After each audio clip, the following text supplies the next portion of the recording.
good afternoon, and thank you for joining us at Hempson's. Today, the gallery is Ross, a clerk who goes under the name of Vidicon Harrogate at the moment, but that really is Ross, and Robert McCartney, who's in our London and Southampton offices, and me, Justin Cumberlege, and I'm based mainly in the London office.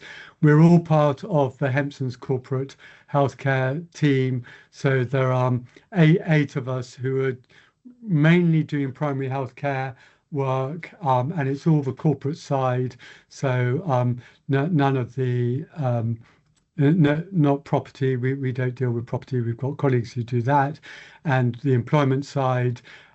We try not to have anybody with disputes, but when they do, then we might assist in resolving those. But if we can't, it will go over to our litigation team if it goes into proceedings. So altogether, Hempson's are about 180 lawyers, and we're based in Southampton, London, Manchester, Harrogate, and Newcastle. So if your geography is good, you'll see that we do cover the country, and we see what's going on in different parts of the country, and it is not altogether consistent, but nevertheless interesting as to see how different commissioners are dealing with things.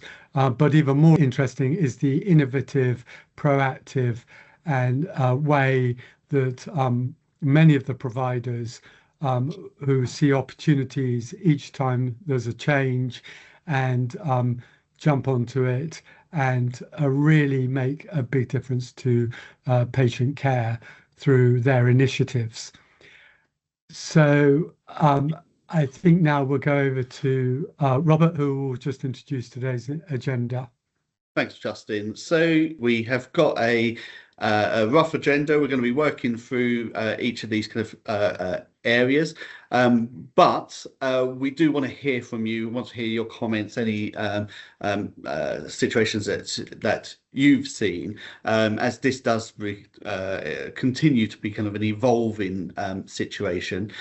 So we'll be doing a general view of where we are after the 10-year plan, looking at the MNPs, the SNPs, a little bit about the IHOs, not too much, but there's a bit to be aware of there, and an update on ICBs. And then we'll be looking at what should you be focusing over the next 12 months.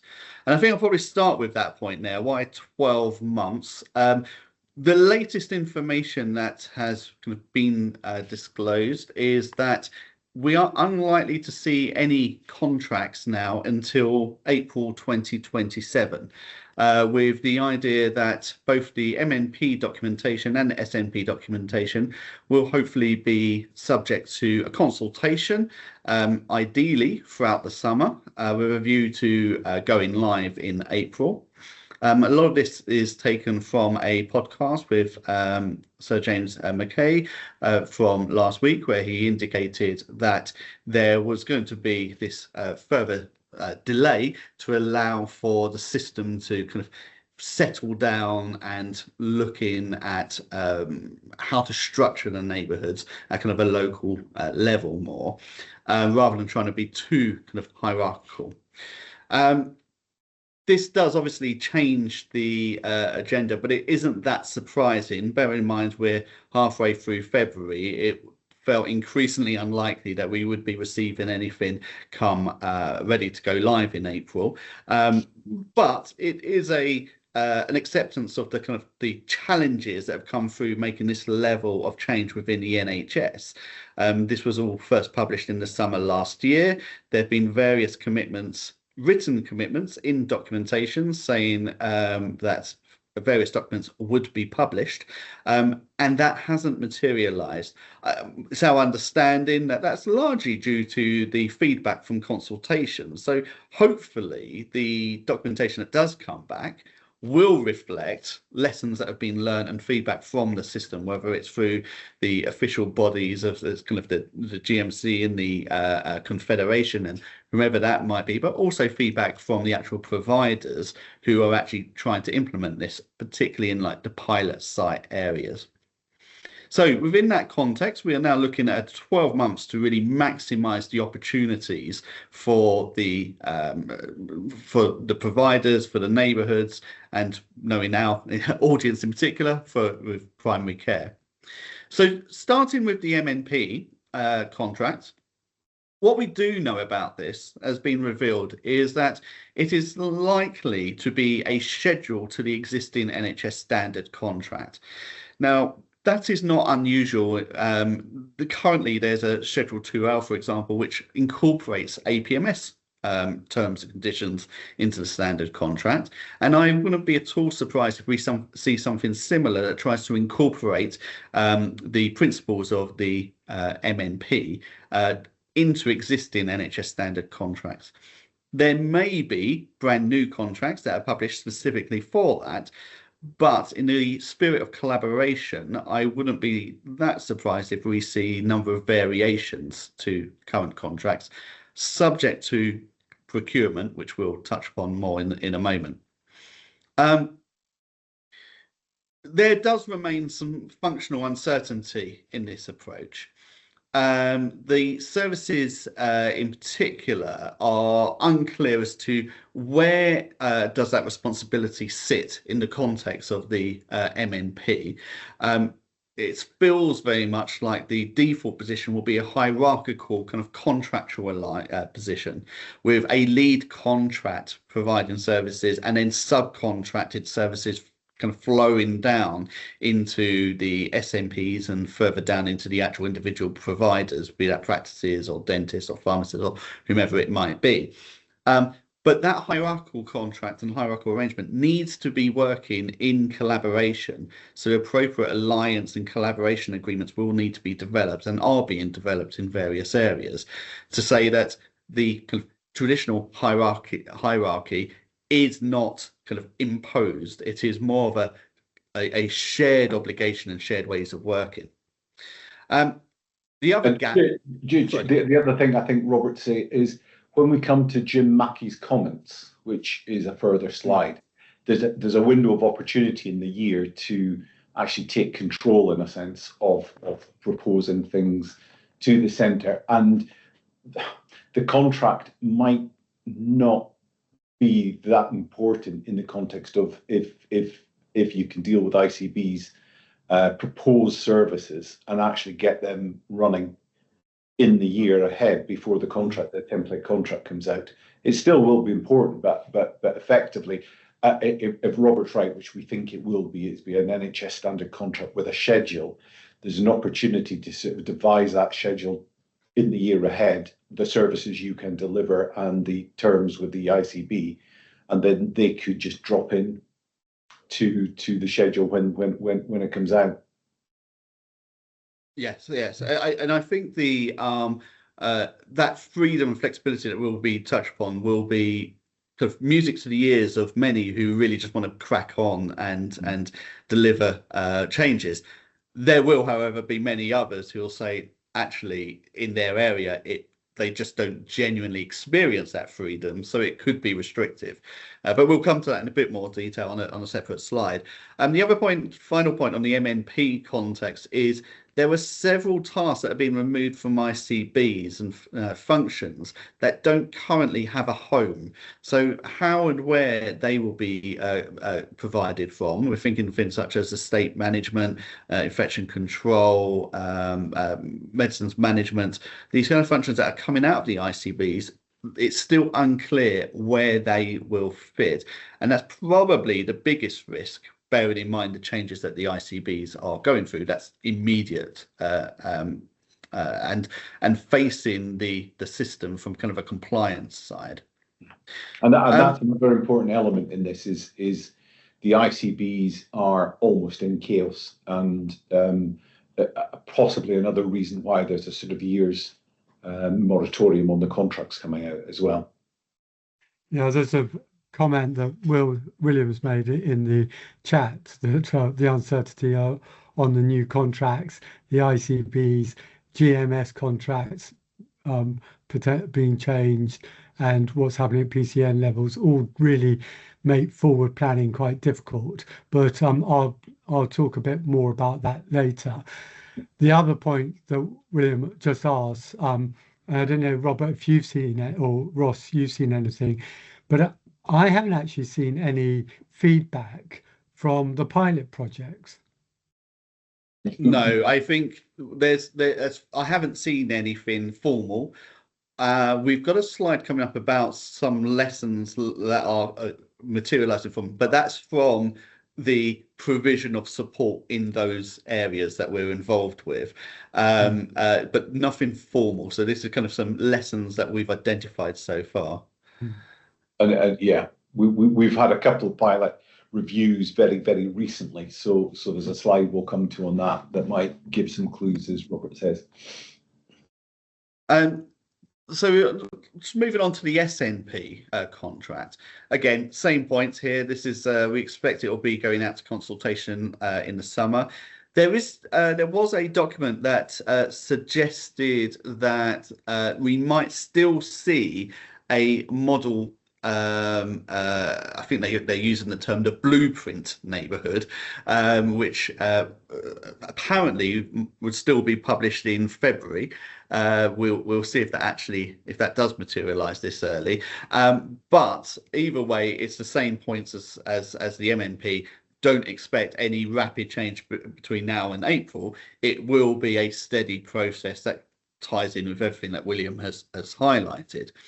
And sorry, Robert, another point there. We don't have a definition of neighbourhood or even any commentary on what we suspect a neighbourhood is probably a PCN 50,000 footprint on an SNP contract footprint. That would seem to be what a neighbourhood is, because then you've got your MNP multi neighbourhood contracts and a single neighbourhood contract. So the presumption is a neighbourhood is a sort of PCN kind of footprint of about 50,000, but again, it's not clear.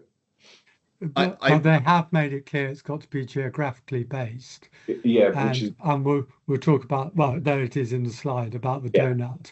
So that is a really important part, and that is causing some disruption as well to well-established PCNs. It's funny enough, Abby and Asher, second that you mentioned that, Justin, have also raised that in the chat. So we might as well address that point now. I mean, what we are hearing is this concept of the donut PCN, so a PCN that's got a gap in it because a practice is not a member of it, it was identified initially in the kind of London-wide strategy document, which came out prior to the 10-year plan. It then received this name as Donut PCN kind of concept name, but in the follow-up to the 10-year plan. And what we've heard in pilots is it's an active discussion where they are being asked, how are you going to manage this situation? And should you reconsider your membership within the PCN? Now, at the moment, there is no indication that it's going to be enforced, but that remains the risk that might happen. I feel that the experience that we've had in the last few years of dealing with disputes within PCNs is that it could be a absolute disaster in some areas, where you're effectively forcing people who've gone through very painful divorces back together. I also wonder if it could become quite a big distraction from the actual delivery of services. I think it will. I think it will be a serious concern for PCNs, because there are several donut ones, and the rationale for the reason behind the donut is because of that very issue.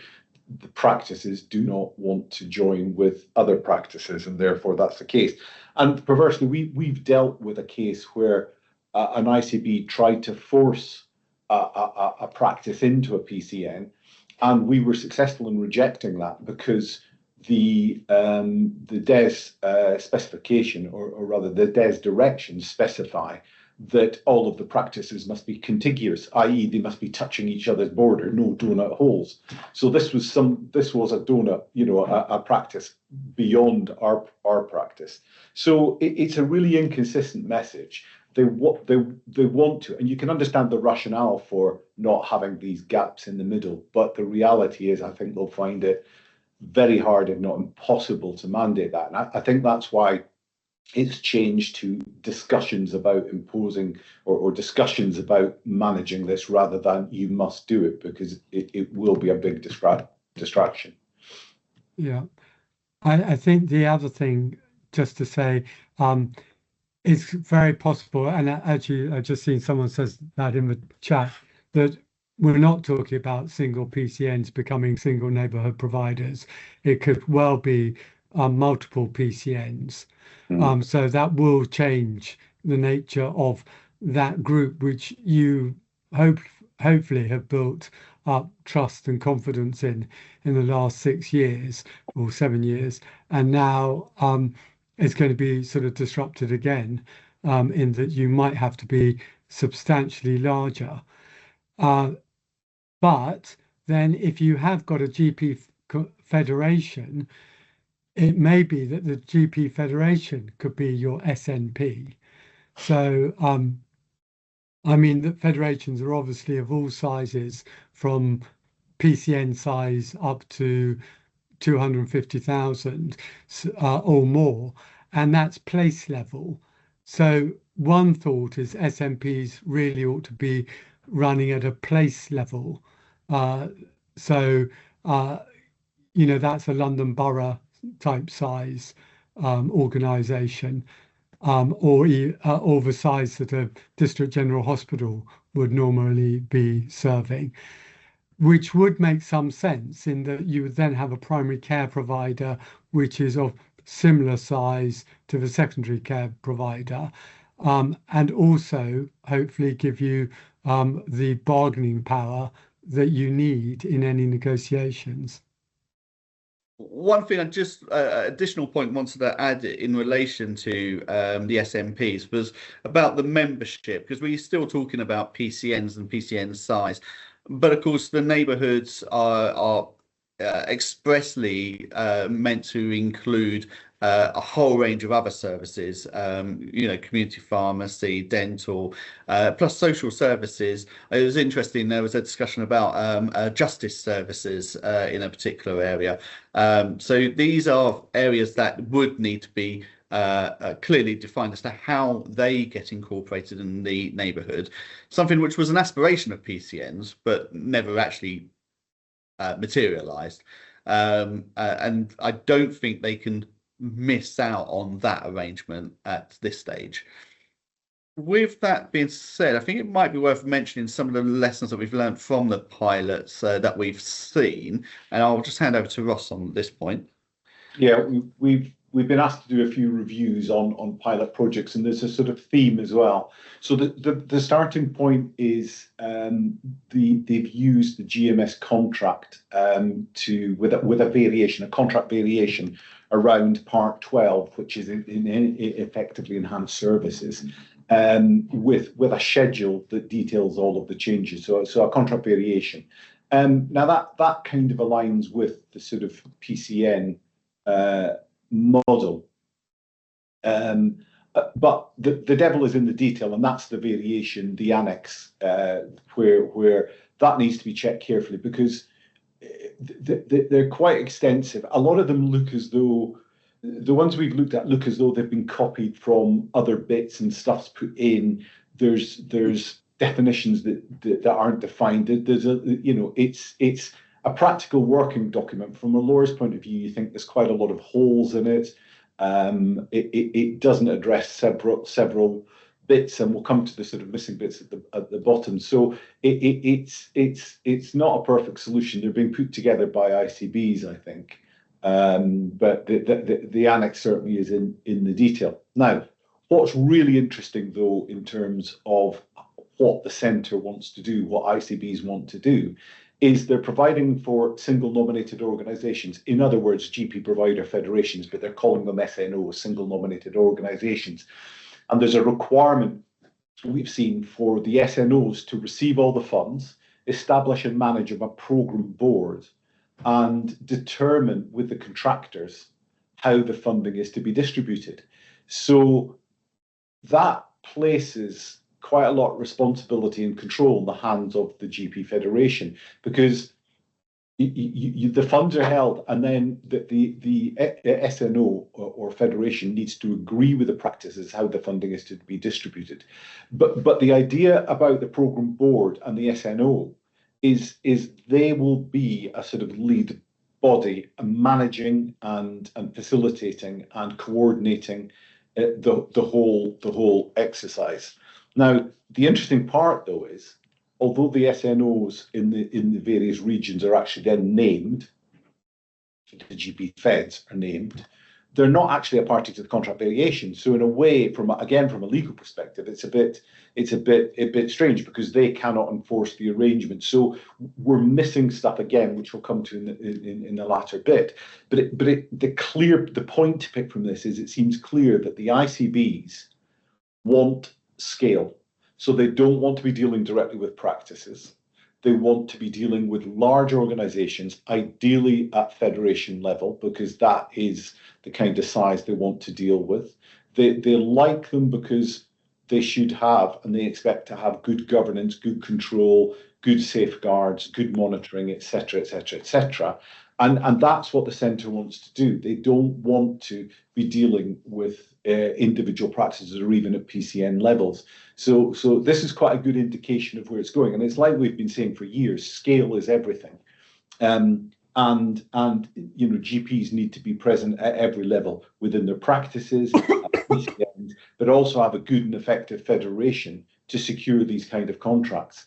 And even a level above that, we've also seen federation of federations or confederations forming, where GP Feds are coming together, not merging together, but just having an entity to then secure even larger whole of ICS contracts.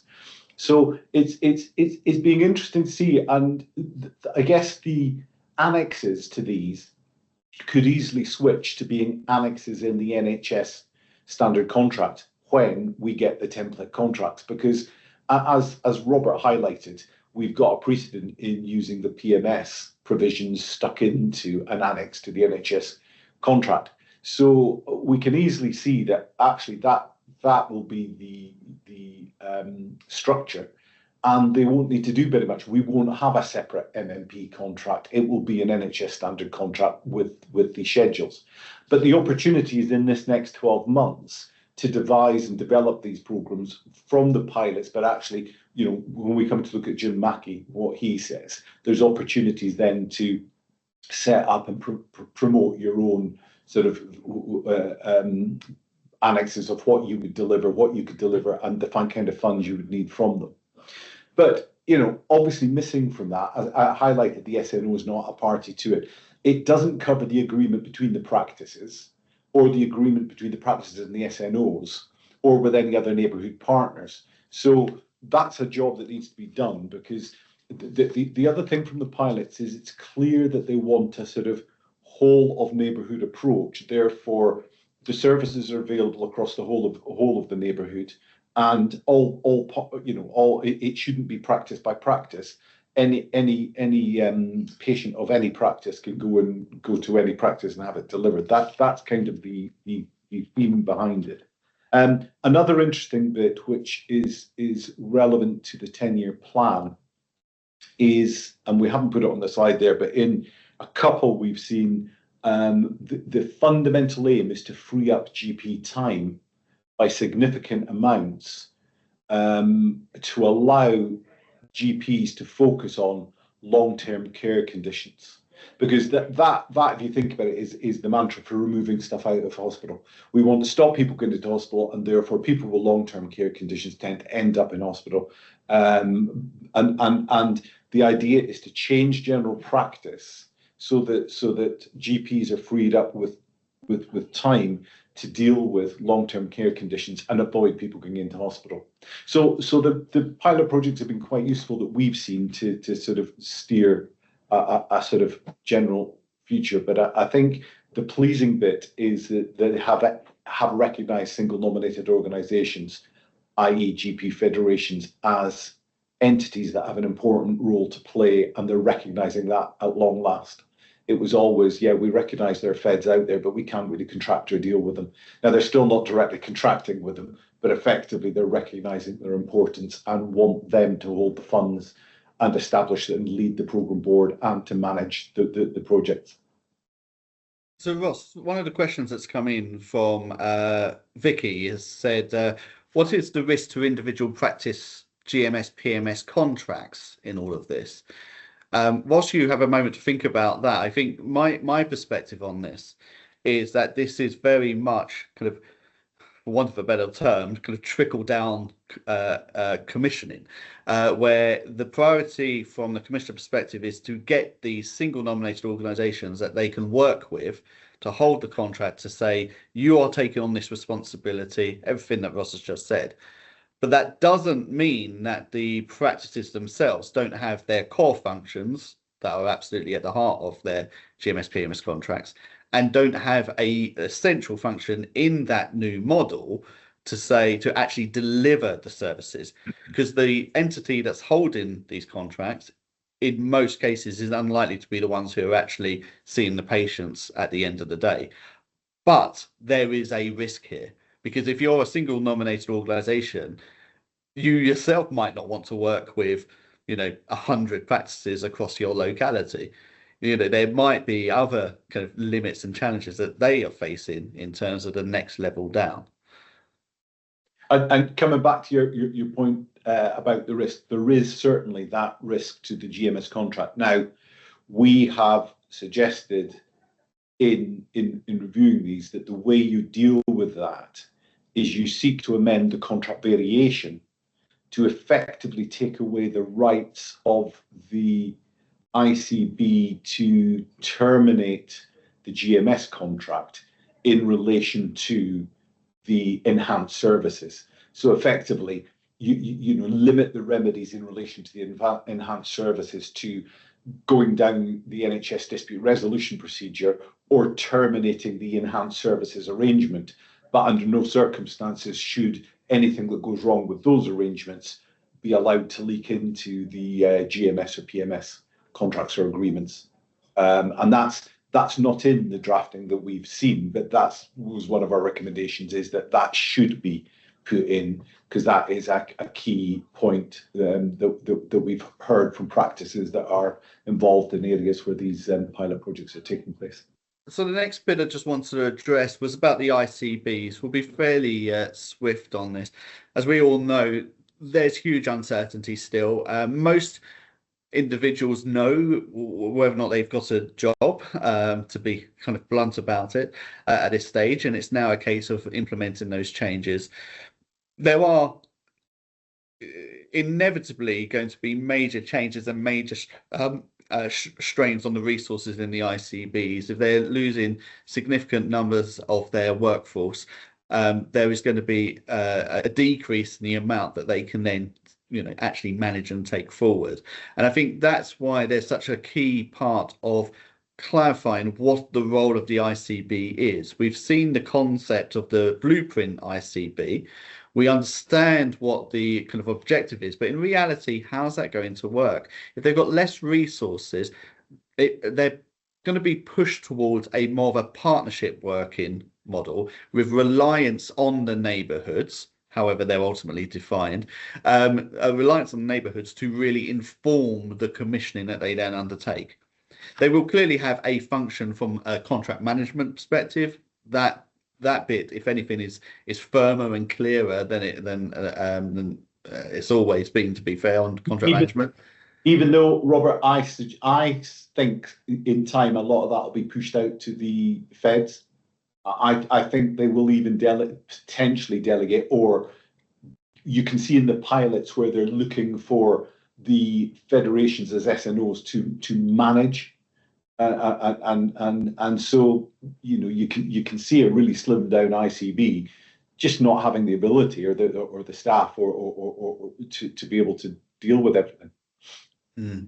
It's certainly going to be a challenge that they as to how they're going to actually deliver the scale of change that actually has been projected here. And another part of the uncertainty is the contractual uncertainty that this has caused, particularly the delay. We've seen numerous disputes and wouldn't quite go as far as saying anything too formal, but certainly concerns about contract terminations and variations that have been kind of pushed through on the understanding that a new contract will be in place by April. So commissioners are now in a position where they're having to quickly reconsider how they manage ongoing services, because they don't have the opportunity to implement the changes they thought they were going to be able to implement. And this in itself is causing issues from the provider selection regime. And I know we had a question about how the pilot projects contracts are being awarded under the PSR. But that's part of a broader point here, that commissioners are making mistakes. And that's not a criticism. It's just the reality. It's a brand new regime that they need to understand. Increased pressure on the workforce that they're dealing, they're internally, and the uncertainty of the timeframes and the contracts that need to be implemented means that mistakes are being made. We're seeing examples where contracts are being awarded without any process being followed. That's then subject to potential challenges. And we're seeing probably the most common issue that we see is a lack of understanding between the three kind of easiest, the main routes of commissioning, I guess say, which is the route C, which is to an existing provider, the most suitable provider process, and the full kind of competition process. And there are active challenges kind of increasingly common across the country at the moment in relation to how these are used. Can I just add there? You talked about, quite rightly, about challenges, but just be aware as a provider, it's the ICB's risk with a challenge. If a contract's been awarded, the contract cannot be taken away. It's just somebody will have a challenge against the ICB for not having been able to participate in that.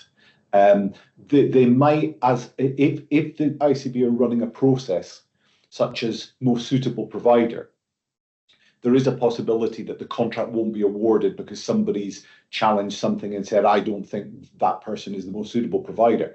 But once a contract has actually been issued and signed and signed up to, it's the ICB that faced the risk of a challenge, not the contract holder. There's also an opportunity for federations and GPs here, because it's a double-sided sort of coin here. You can get alongside your ICB, and if they're willing to give you a contract without following the PSR, great, get it. There's also the opportunity there to secure, like the pilots that don't seem to have followed any regime at all. There's opportunities to liaise with the ICB to get close to them, which is the last bit here, and really try and get as much as you can from them. And regardless of, it's their duty to look after the provider selection regime and comply with it. And I think the engagement with the ICB is just as essential now as it ever has been, and possibly more so. But it's really about, if you don't understand what the structure of who the decision makers are, who they're engaging with, what's actually being considered, you need to find out, because otherwise it will be happening to you, not with you. There should be fairly established engagement processes now, but that's not to say that in every part of the country there definitely are, and there isn't room for manoeuvre. So that engagement with the ICB is absolutely essential. The next slide I'll just address fairly quickly, and that's about these integrated health organisations, which is a new contractual relationship for what's now known as advanced foundation trusts. So this is the most high performing trusts in the country. Again, it's due to go live in 2027, but there's fairly limited details on it. 8 trusts have been identified. They are all what's referred to as segment 1 and 2, which basically means that they've got given assurances about the quality of their financial management, their and general management and governance kind of performance. It is a mix of community and acute trusts, and we are aware that there are multiple other trusts who are lining themselves up for applications in wave 2. There's quite a lot of interest, which does tie in with one of the questions that we've had. I think it's from Bapu, said, what's the possibility of large trusts, hospital, community, also private providers, deal with them slightly separately, being awarded MNP and SNP contracts? Particularly MNP contracts, if there is no other provider at scale, i.e. no federation, then these trusts will be the ones that are the most likely to be awarded them.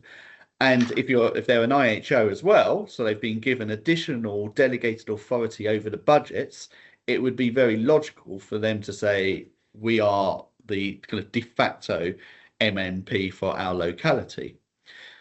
What has shifted is there was this concept or lack of clarity in the original 10-year plan as saying, if you've got control over the budget, does that effectively make these IHOs commissioners, almost like the PCT days of services throughout the rest of the system?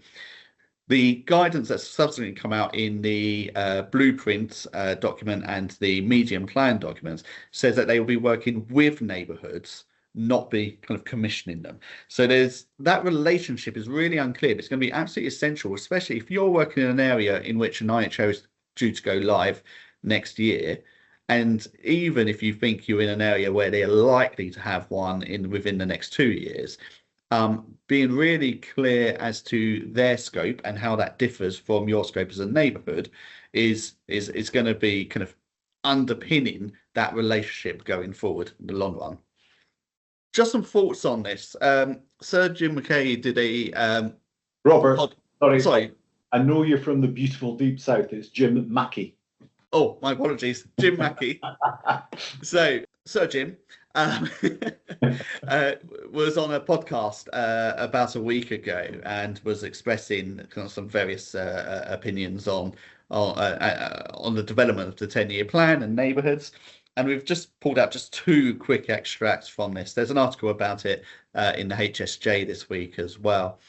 And what they indicate is a willingness to listen to neighbourhoods and to show that this isn't set in stone. And that is a recurring theme that we've heard from the publication of 10-year plan forward. We are so used to in the NHS having things imposed and the idea that we will be told what we need to do, no matter how much we disagree with it at times, that it takes a bit of stepping back and thinking, is this genuine? But actually, it does tie in with what we're hearing in the pilot sites. So there are pilot sites who are saying, well, we're putting in business plans and ideas, and we're getting feedback to say, yes, do this, or, you know, can we change this? Can we change that? So it does reflect the reality of what's happening on the ground at this stage. Whether or not that lasts for a long time, we shall see. But this first quote, where it says, show us the business case and show us what you will do around the frail population. He was talking in that context, but it applies to everything. You need to convince yourselves and us you can do the things in the community. And the context of this is about releasing money. If you can justify and convince the commissioners that the money that's in the acute sector can be released and really make changes, the door is open for that, but it does need the evidence base for it. A bit later, he then went on to say that he foresaw that these would result in joint teams, fully integrated teams at a neighbourhood level that are jointly led. So who's providing that joint leadership? That needs to be clarified. Using shared analytical resources. And let's be honest, those resources are fairly limited at the moment. They need to be developed. Single leadership, ideally over time. And this is the key bit, probably have to be entities over time, which can hold assets, build things, hold contracts and employ people. Then he acknowledged that we're not at that place yet, but we start moving rapidly into that place. And that ties in with exactly Ross's experience, and we've kind of experienced as a team, this idea that there does need to be these entities at scale that the commissioners have faith in, can deliver the business case for the neighbourhoods, and can actually provide the services expected under the MNP and SNP. And just this is the really exciting bit for federations, for primary care networks and groupings generally, because as I was saying earlier, he's saying, come to us with the idea, and if it's right, if it's proper, if it's governed properly, we'll fund it. So you've got a year at least before the sort of contracts come out to try and build these. And that's where you see in the pilots, the annexes to detail stuff, build those annexes up, and they could then, if things are working well, just slot into, an NHS standard contract in due course. And we've seen a great significant increase in inquiries about, or actually instructions to incorporate PCNs and set up companies. And this, chimes with what Sir Jim is saying. And it's clear that, again, one level up, your GP federations, that are legal entities at scale size, can deal with this. And I think GPs as a whole must think across the whole spectrum, right up to ICS level, because with a company such as a GP federation, it can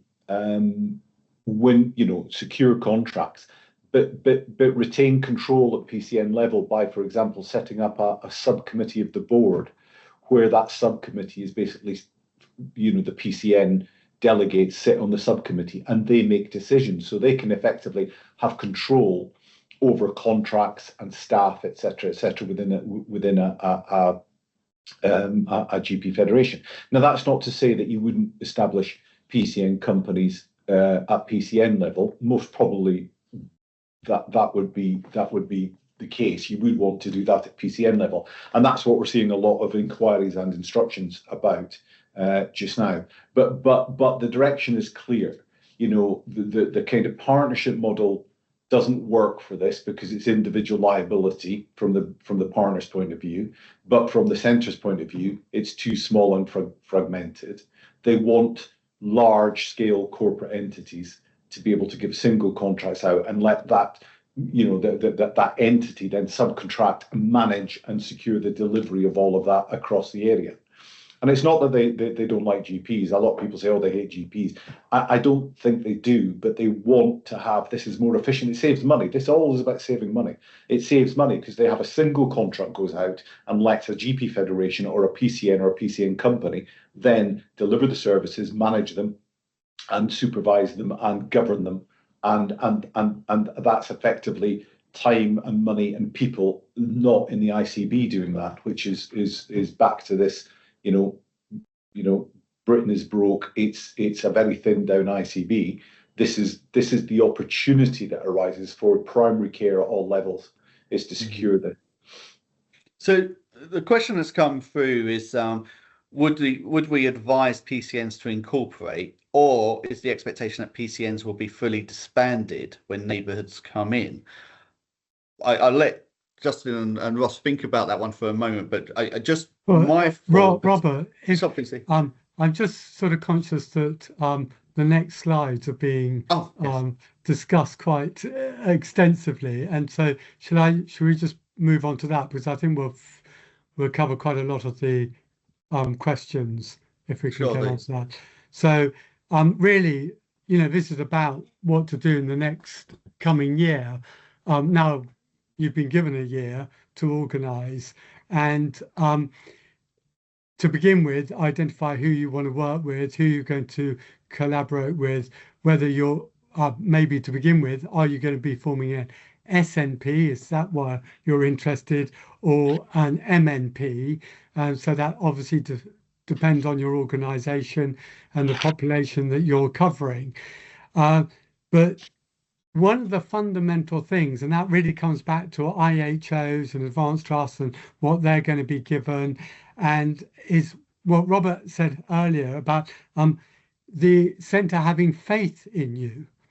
And I was talking to a federation the other day, and I said, you're actually asking for a contract which is multiple millions of pounds, and you're saying to the Treasury, trust us with this money. And yet when you look at your corporate structure, you're a voting organisation. I mean, the directors are representing particular elements of the healthcare sector. They have their own agendas. They're coming. The reason they're on the board is so that they can promote their own agenda, not as directors, that they're there for the company and promoting the company and what is for the benefit of the members as a whole.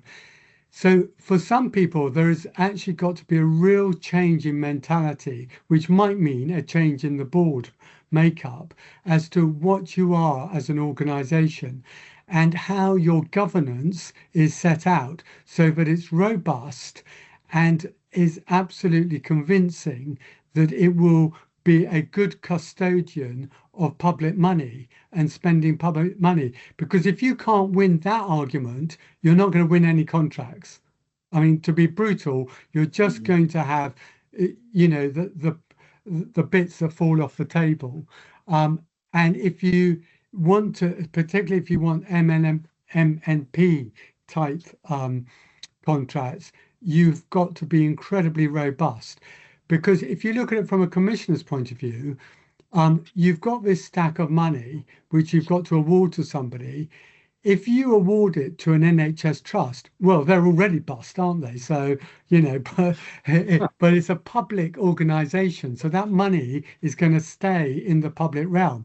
If they award it to essentially what is a private organisation, and that squanders the money, they are in the firing line for having made that award. So first, the scrutiny is going to be intense. So now you have got another year in which to actually build yourselves up in a way which is sound. Start by ending disputes. If you've got any disputes, please find a solution to them and end those disputes. Also, you need to be all embracing, and it's not just with GPs. It is also, you've got to look at social services, you've got to look at community pharmacy, you've got to look at NHS trusts, depending on how big you are, and ambulance services, and so on. So it's a much wider remit.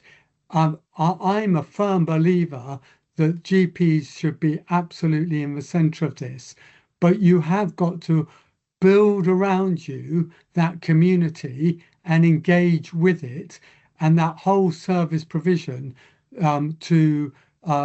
includes housing associations and things like that. That whole health and well-being has got to be built around your SNP and incorporated in it. And unless that's really convincing, you're going to struggle, quite frankly. But having said that, we have seen people really do that successfully through collaboration. You've got to be aware that one party, if it goes through the traditional contract route, one party is going to be your main contractor. And that is probably going to be the largest organisation, and possibly from a perspective point of view, that might have to be an NHS trust. That shouldn't matter, because if you've got your NHS trust as your lead contractor, with the bidding, it should state who the subcontractors are. And if that is built into the bid, then they've got to use those subcontractors. So you are hardwired in to the provision of the services. There are going to be some really tough things to discuss, though, such as who is going to put in the initial resources, at whose cost, and how's that going to be dealt with. Obviously, when funding comes, how's the funding going to be split up? The one we did, which has got quite well established now, they then faced the problem that 2 years later, the NHS Trust said, well, all your funding is going to be cut by 5%. So who takes that cut? Do you actually, you can't cut out part of the services, strictly speaking, because your contract is to provide those services. But you know, in the bidding round, this is what was coming out. So thinking how you're going to deal with those is important, and obviously the provision of labour and the actual services. But part of the savings is using people to cover different organisations in providing the services. So so duplication is kept to an absolute minimum. But having that robust collaboration agreement before the bidding is really helpful, and I would say essential. Obviously, if you form a company, there is a governance structure which is built in by the Companies Act, which is can be highly effective and helpful. And then going back to what I was saying earlier, the board need to be there to fulfill their requirements as directors under sections 171 to 179 of the Companies Act, which is they are there for the company, not to promote their own agendas for their organisations or whatever other hats they happen to be wearing at a time. Somebody asked whether these companies would have to be CQC registered and NHS employer registered. Yeah, almost certainly. Well, definitely, if they're going to be providing services, they're going to have to do that. If they're just, or if they are going to be subcontracting everything and not providing a service, then arguably they don't need to be CQC registered. But you have to be very clear as to who has direction and control of the services. So if they're going to have any of the direction or control, then they will need some CQC they will need CQC registration. And going back to what the Jim Mackey was saying, you know, looking at those organisations for the future, and if they're going to be building, and if they're going to be employing people and so on, then why not start having covered those bases and getting those registrations in place and ensuring that you're acting properly and coherently as NHS enabling organisations. Yes, I think it goes back to the pilot that we looked at, and the requirement for SNOs to hold the funds and to set up a programme board. It's everything that Justin's been talking about. They want to see organisations like that with governance, with a programme board, etc., with the right people on the board. So you can see in these pilots the hint of exactly what Justin's saying, to sort of have structures that are sound and are trustworthy, really. I think what I would add is, and it just ties in with this slide here, before we go to questions, is a lot of the detail needs to be documented. You know, it's very easy to have these are very complex conversations, and it's very easy to get mixed wires or cross wires, I should say, and misunderstanding as to what you think these terms actually are. And it's really important to say, actually, what exactly are we working on? And I know you'd expect lawyers to say that, but you can't beat clarity when it comes to this level of complexity, especially when there are multiple parties involved. So, you know, do have appropriate collaboration agreements, MOUs, make certain the subcontracts are structured appropriately, and any joint venture organisations that people talk about forming, that they are structured and covered off everything that Justin has already said. And that also, sorry, there's a question. William asked a question about how is it really for members of the contract or subcontractors to leave the arrangement at a future mid-contract date? Would there likely be financial penalties? And absolutely there should be, because just to the point that Justin and Robert were making, you need, you could rely on trust, but we've all seen in the amount of disputes we agree that what happens when things go wrong is everyone heads for the hills and nobody wants to say, yeah, that's fair, we'll pick it up. So if you're engaging, especially at scale, you all need to have an arrangement about what you're doing, what you're responsible for, how much you'll get for it. And if you pull out of that, there should be financial consequences because you're leaving others to pick it up. So therefore, you need to think about that when you're entering into an arrangement, you're agreeing, you need to understand the contract that you're signing in up to, the commitment, the funding commitment, the commitment to provide staff, etc., whatever it is. You need to be sure that you're comfortable with that contract. In the same way that when you get a contract from the ICB, you want to work through that and make sure that you're comfortable that you can deliver it, the cost envelope works correctly for you, and any of the terms, like termination, etc., that you want to pick them up.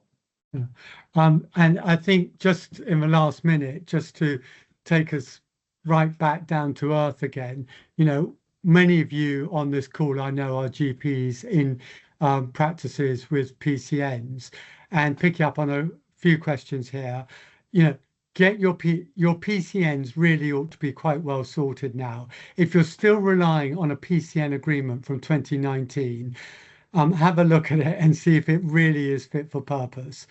Because PCNs are practices are going to still the building blocks. So check your partnership deed. PCNs are going to be a fundamental building block for SNPs. And so do make sure that your agreements are up to date and think about whether you really ought to be incorporating as a PCN. We don't necessarily advocate it as being right for everybody, but have a look and see what you think you want to do in the future, and taking contracts, taking subcontracts to be an incorporated body would be could be advantageous, as opposed to being a collection of whatever it is, 25 individual GPs, each taking on personal liabilities. ARRS staff, I think, are definitely here to stay. Whether they are moved around into SNPs and things like that will depend on where the contracts go. But if you are providing the service now and you are doing it competently and well and efficiently, and you've got the staff and the long-term commitment, really, why would anybody want to terminate that contract? Even if the commissioner changes, or if it's working well and it's serving its purpose, then keep it up and make sure that you've got a robust succession and future to provide that service, which I know many of you have. My view, and is only my view, is that you need to consider PCN as being an extension of the provision arm of primary care. So it is an extra tool that you have as GPs and practices to utilise to deliver services at the scale of your individual kind of community. It may be that PCNs in the future aren't recognised as a formal structure that's commissioned, but they still will be the principles of collaborative working at that level of scale. So whether or not they get rebranded and structured, the principle of working at that scale, if you are not a single merged practice operating with that number of practices, patients, the PCN building blocks now will continue. Asha, did you want to? Yes, sorry, I just wanted to ask, thank you. I just want to ask, it was really useful presentation. Thank you very much to all the speakers. Just wanted to ask Justin, particularly with the PCN incorporating, we wanted to consider that for a long time, but we are in that specific position of having a donut PCN because of historical issues. So my question is, if we do incorporate in preparation, will we then be forced to disband if we are not geographically contiguous? Well, I can't give a definitive answer to that. What I would say is that if you did incorporate, you would become what you've actually done is formed a separate company, so which is separate from a PCN. So the concept of a PCN incorporating is slightly a misnomer. You still got the PCN and that contracts through the GMS contract. You then create a service company, but that service company is actually a primary health care provider company in its own right with its own legal entity. There is no reason why that company could not provide all of the PCN DES services to a population. And that population may well include, or logically will include, those practices which are not part of your PCN. And in fact, you could extend it to others. I mean, to other areas. Depending on what. So I'm jumping ahead a bit in thinking that many of the DES services will be commissioned as a single contract, and then you would either bid for it as a PCN, i.e. as how many ever 25 GP partners, or as your incorporated entity. And I would say it would be much easier to do it as the incorporated entity, particularly if it is covering areas where your practices doesn't. I'd probably just add to that. I think the risk is low for two reasons. The first one is the DES directions made it clear from the outset that members of a PCN should be contiguous. And there are numerous examples where that hasn't happened and it's not been addressed. They haven't. They have tried in situations, but when practice have said we're not working with them, they've not forced it through. So there's been sort of 6 or 7 years where there have been plenty of donut PCNs and it's not been dealt with. So that's the first reason. I don't think they would. The other is the ICBs are slimming down, going to have far fewer people in them, and when SNP and MNP contracts come out, they're going to be focusing on getting the contracts signed up. And therefore, I think they'll look past the donut PCNs and think, well, we need to get an SNP, we need to get an MNP contract. Let's just get the contracts in place. My feeling is they'd like to sort it, but I don't think they will make a big issue of it. Well, they will have to make sure the whole of the population is covered by the service. Yes, exactly. Yeah. And if you've got a company that can do that, you're in a strong position to do it. Yeah, that's a good point. Thank you very much. Thank you all for your input, and we will be, as I say, we will put out some answers or our thoughts more than answers in due course. But please stay in touch. We've got lots of material on our website as well, so if you have further questions, reach out to us at any time. Thank you.